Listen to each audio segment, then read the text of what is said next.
नमस्कार, मैं हूं अंशुमान। वादे के मुताबिक हाजिर हूं चाइना वॉच के पहले एपिसोड के साथ। चीन के बारे में क्या जानना जरूरी है या आपको क्या बताना, आप जानते ही हैं। हम तो ये बताने का प्रयास करेंगे कि चीन के बारे में आपको क्या क्या जानना जरूरी है। ये शो हर सप्ताह रविवार को आपके पास पहुंचाने की कोशिश रहेगी। इसमें हम आपको बताएंगे चीन की जियोपॉलिटिक्स, सिक्योरिटी, इकोनॉमी, तकनीक, चीन के समाज की कुछ ताजा खबरें और कुछ अंदर की बातें, और इसके साथ कुछ किस्से भी। हम आपको मिलवाएंगे चीन के एक बड़े बाजार से भी। हम आपको हर सप्ताह इन खबरों का भारत के साथ क्या रिश्ता है, यह भी परख कर बताने की कोशिश करेंगे। तो शुरू करते हैं चाइना वॉच। इससे पहले कि आप आज की खबरों का क्रम देखें, पहले एक बड़ी खबर सुन लीजिए जो बिल्कुल ताजा है। 1 जुलाई 2026 को चीन की सत्तारूढ़ कम्युनिस्ट पार्टी ने अपनी स्थापना के 105 वर्ष पूरे किए। सीपीसी की नींव 1921 में रखी गई थी और इस मौके पर प्रेसिडेंट शी जिनपिंग ने बीजिंग के ग्रेट हॉल ऑफ पीपल में एक ऐतिहासिक भाषण दिया। शी ने सीपीसी के यानी कम्युनिस्ट पार्टी के 105 साल के सफर को सबसे भव्य महाकाव्य बताया। लेकिन इस बार के भाषण का स्वर पिछले वर्षों से कुछ अलग था। यह भाषण अब अंदर की तरफ नहीं, दुनिया की तरफ देख रहा था। शी ने कहा कि चीन की कम्युनिस्ट पार्टी ने अपने संघर्ष से दुनिया के विकास की दिशा और गति को गहराई से बदला है। 3 संकेत दिए शी जिनपिंग ने अपने इस भाषण में। पहला, 2027 तक पीएलए दुनिया की वर्ल्ड क्लास मिलिट्री होगी, यानी चीन की सेना दुनिया की सबसे अच्छी सेना होगी। दूसरा, ताइवान के विलय को चाइनीज कम्युनिस्ट पार्टी की ऐतिहासिक जिम्मेदारी बताया और इस बार बयान में शांतिपूर्ण शब्द नहीं था, यानी ताइवान के विलय को लेकर शांतिपूर्ण शब्द का इस्तेमाल नहीं था। और तीसरा ये कि तकनीक और अर्थव्यवस्था कम्युनिस्ट पार्टी की सबसे बड़ी वरीयता होगी। यह भाषण सिर्फ एक वर्षगांठ का संबोधन नहीं था, यह शायद चाइना के अगले कदम का मैनिफेस्टो था। तो लीजिए, तैयार हो गया चाइना वॉच का मंच। शुरू करते हैं आज का बुलेटिन।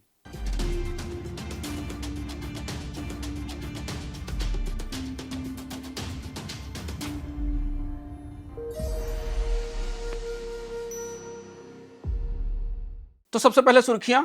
बांग्लादेश ने पहलू बदला, चीन की तरफ बढ़ा झुकाव। इस हफ्ते चीन के साथ रिश्तों में एक बड़ा मोड़ आया। दक्षिण चीन सागर में गर्मी बढ़ी। चीन की सेना ने एक साल में 163 रिकॉर्ड ऑपरेशंस किए। डीप सीक के नए एआई मॉडल ने अमेरिकी चिप के बिना एक फ्रंटियर मॉडल को तैयार किया। और यूवू के बाजार में दीपावली की तैयारियां शुरू हो गई हैं। इसी बाजार के जरिए भारत में मनती है दिवाली। और अंत में चीन के कुछ दिलचस्प प्रसंग और किस्से। तो चलते हैं चाइना वॉच के पहले हिस्से पर, यानी जियोपॉलिटिक्स, कूटनीति और राजनीति की बात। बांग्लादेश ने अमेरिका की जगह अब बीजिंग से दोस्ती बढ़ानी शुरू की है। 26 जून को बीजिंग के great hall of the people में चीन के राष्ट्रपति शी जिनपिंग ने बांग्लादेश के नए प्रधानमंत्री तारिक रहमान की अगवानी की। फरवरी में रहमान सत्ता में आए थे और उसके बाद उनकी ये पहली विदेश यात्रा है जिसमें वो बीजिंग पहुंचे। चीन की मिनिस्ट्री ऑफ फॉरेन अफेयर्स और सीजीटीएन ने बताया कि दोनों देशों ने 13 एमओयूज पर दस्तखत किए हैं, जिनमें बुनियादी ढांचा, ऊर्जा, व्यापार में सहयोग शामिल है। दोनों नेताओं ने मिलकर कम्युनिटी विद शेयर्ड फ्यूचर का ऐलान किया। ध्यान दीजिए, ये वही डिप्लोमेटिक भाषा है चीन जिसका इस्तेमाल अपने सबसे खास स्ट्रेटेजिक पार्टनर्स के साथ करता है। शी जिनपिंग ने कहा कि चीन के लिए हमेशा बांग्लादेश एक भरोसेमंद दोस्त, अच्छा पड़ोसी और साझेदार रहा है। ये कोई सामान्य कूटनीतिक यात्रा नहीं थी। बांग्लादेश पिछले कुछ वर्षों से भारत और चीन के बीच संतुलन की कोशिश कर रहा है। अब तारिक रहमान ने पाला बदला है। चीन बीआरआई के तहत बांग्लादेश में बिजली, बंदरगाह, सड़कों में भारी निवेश कर चुका है। इन 13 एमओयूज में जो चीन और बांग्लादेश के बीच हुए हैं, उनमें से कौन से एमओयू भारत को सीधे प्रभावित करेंगे, इस पर भारत की प्रतिक्रिया देखने लायक होगी। अब चलते हैं दूसरी खबर की तरफ। ग्लोबल कूटनीति का दूसरा बड़ा अध्याय इसी महीने लिखा जाएगा। उसकी तैयारी में तेजी आई है। 24 जुलाई को ईयू की और चीन की शिखर बैठक होनी है। ये कोई साधारण बैठक नहीं है। यूरोपियन यूनियन और चीन के संबंधों की 50वीं सालगिरह है। जर्मन मार्शल फंड और राइटर्स की रिपोर्टें बता रही है कि यूरोपीय समुदाय के प्रेसिडेंट एंटोनियो कोस्टा और यूरोपीय आयोग की चेयरमैन उर्सुला बीजिंग में राष्ट्रपति शी जिनपिंग और प्रधानमंत्री ली क्वांग से मिलेंगी। लेकिन इस जश्न के माहौल के पीछे एक बड़ा झगड़ा है। बीजिंग का सबसे बड़ा एजेंडा यह है कि यूरोपीय समुदाय के बाजारों में चीन के इलेक्ट्रिक व्हीकल पर जो एंटी सब्सिडी ड्यूटी लगी है, जो 45 से 46% तक है, उसे हटाया जाए। ब्रसेल्स से चाहता है कि चीन का बाजार यूरोप के लिए खोला जाए। अब यह सम्मेलन करीब 800 बिलियन यूरो के सालाना ट्रेड का भविष्य तय कर सकता है। ईयू में भी मतभेद हैं, जैसे जर्मनी की कार कंपनियां BMW, वॉक्सवैगन रेयर अर्थ के लिए चीन पर निर्भर हैं। फ्रांस और इटली चीन की प्रतिस्पर्धा से डर रहे हैं, इसलिए सख्त टैरिफ चाहते हैं। चीन की सरकार इसी झगड़े का, ईयू के भीतरी झगड़े का फायदा लेना चाहती है। तो अगर ईयू और चाइना की संधि होती है, ईवी पर टैरिफ कम होते हैं, तो यूरोप के बाजार में चीन के ईवी सस्ते हो जाएंगे, कारें सस्ती हो जाएंगी। भारत जो ईयू के साथ अपनी ट्रेड डील में कार कंपनियों के लिए बाजार तलाश रहा है, उसकी राह मुश्किल होगी। टाटा और महिंद्रा के लिए चुनौती बढ़ेगी। अब चलते हैं चाइना वाच के दूसरे हिस्से की तरफ, सिक्योरिटी और डिफेंस। कूटनीति की चालें तो खेली जा रही हैं, पर वो मोर्चा जहां चीन दुनिया को सबसे ज्यादा चौंकाता है, वो डिफेंस का है। पहली खबर आई चीन के पास समुद्र से। चीन के एयरक्राफ्ट कैरियर लियोनिंग ने प्रशांत क्षेत्र में जितने भी रक्षा प्रेक्षक थे उन्हें चौंका दिया। द डिप्लोमेट की रिपोर्ट के मुताबिक लियोनिंग दक्षिण की तरफ बढ़ा है और साथ में पीएलए का एक पूरा टास्क फोर्स चल रहा है, जो पश्चिमी पैसिफिक में, पश्चिमी प्रशांत में तैनात हो रहा है। मिलिट्री एनालिसिस इसे 3 लक्ष्यों वाला संकेत मान रहे हैं। पहला सिग्नल यह है कि लियोनिंग यानी चीन का एयरक्राफ्ट कैरियर जापान के ओकिनावा द्वीप की तरफ बढ़ रहा है, यानी उसकी हरकतें जापान के करीब पहुंच रही हैं। दूसरा संकेत फिलीपींस और अमेरिका है, क्योंकि अमेरिका फिलीपींस के बालिकतान इलाके में सैन्य अभ्यास कर चुका है और इस मूवमेंट को, जहाज के इस मूवमेंट को उसका जवाब माना जा रहा है। और तीसरा संकेत ये कि चीन ये दिखाना चाहता है कि चीन की नौसेना दुनिया में सबसे ज्यादा ताकतवर है और उस ताकत का प्रदर्शन है। लियोनिंग का मूवमेंट बताता है कि चीन का कैरियर अब साउथ चाइना सी के दक्षिण चीन सागर तक सीमित नहीं रहेगा, वो पश्चिमी प्रशांत में भी अपनी ताकत दिखाएगा। याद कीजिए, ऐसा ही कुछ अमेरिका की नेवी ने 1940 में किया था। सिक्योरिटी और डिफेंस के हिस्से की दूसरी खबर, अगर लियोनिंग की हलचल एक हेडलाइन है, तो 2025 के साल में साउथ चाइना सी में चीनी सेना ने, यानी पीएलए ने जो गतिविधियां की, वो पूरी किताब बन चुकी हैं। CSIS चाइना पावर प्रोजेक्ट ने बताया कि पीएलए में 2025 के दौरान, पिछले साल के दौरान, चीन ने रिकॉर्ड 163 ऑपरेशन से अभ्यास किए, जिनमें लाइव फायर ड्रिल भी शामिल थी। संख्याओं से इस ट्रेंड को समझिए।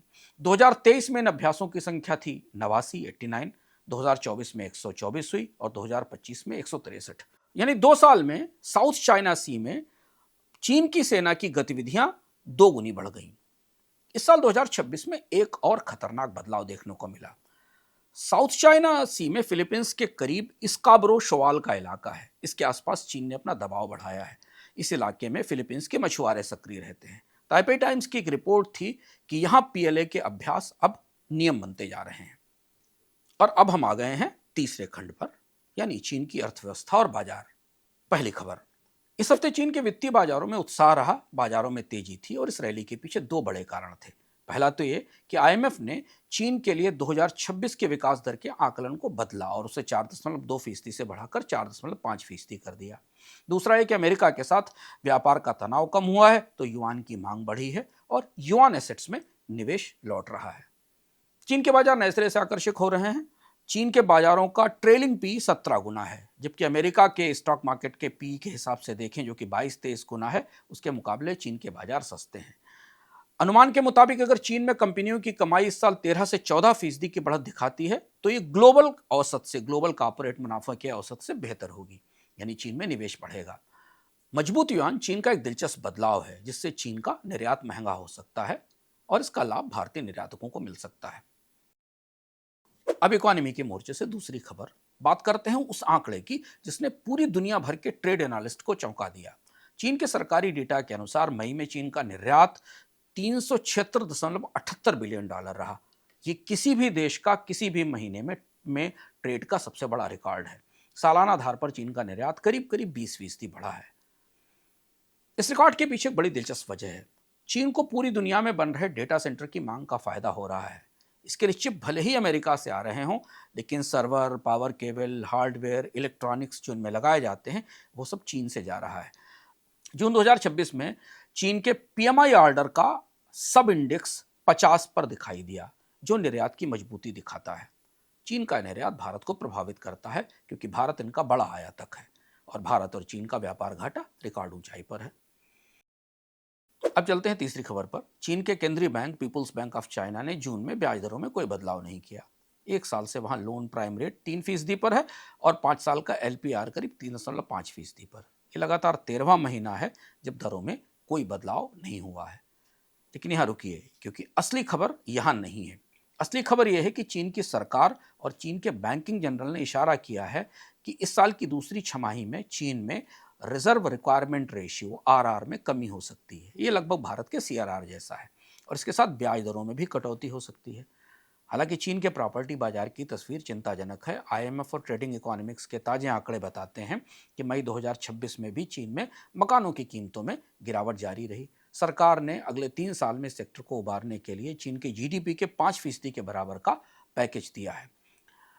फिर भी चीन का केंद्रीय बैंक अब ब्याज दरों में कमी पर सोच रहा है। हालांकि केंद्रीय बैंक युआन को एक सीमा से अधिक कमजोर नहीं करना चाहता और कर्ज को सस्ता भी रखना चाहता है।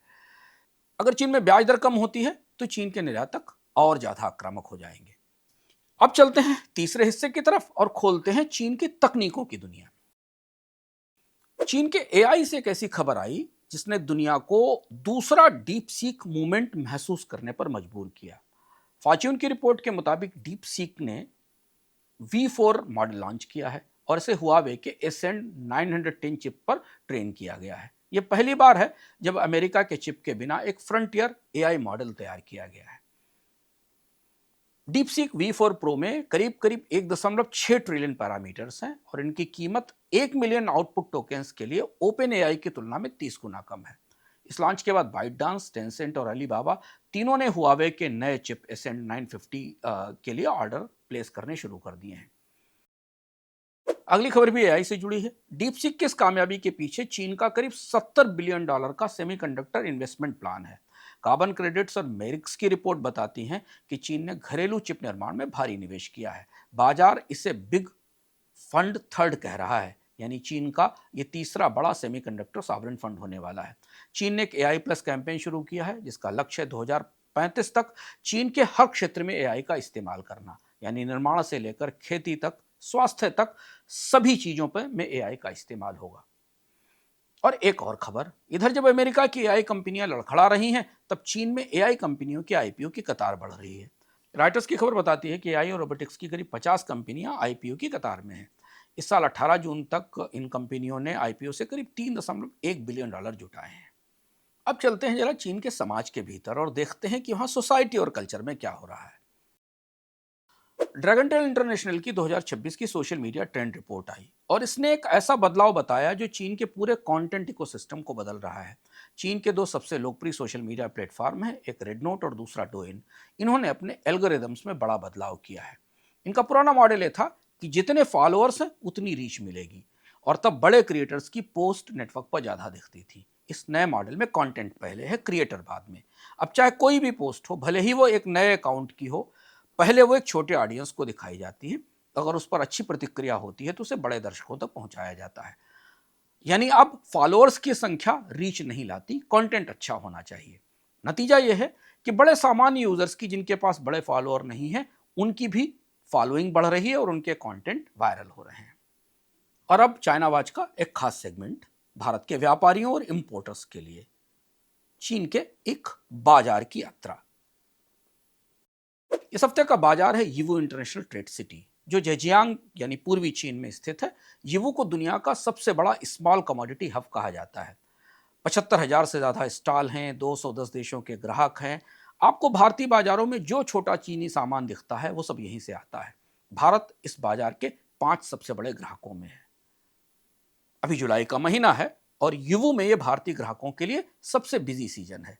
अगस्त के बाद भारत में त्यौहार शुरू होंगे, गणपति से दिवाली तक, और उन सामानों के ऑर्डर यहां अभी लगाए जाते हैं। शिपिंग में करीब 20 से 25 दिन लगता है, फिर कस्टम और वेयर हाउस, और उसके बाद बाजार तक सामानों की आपूर्ति।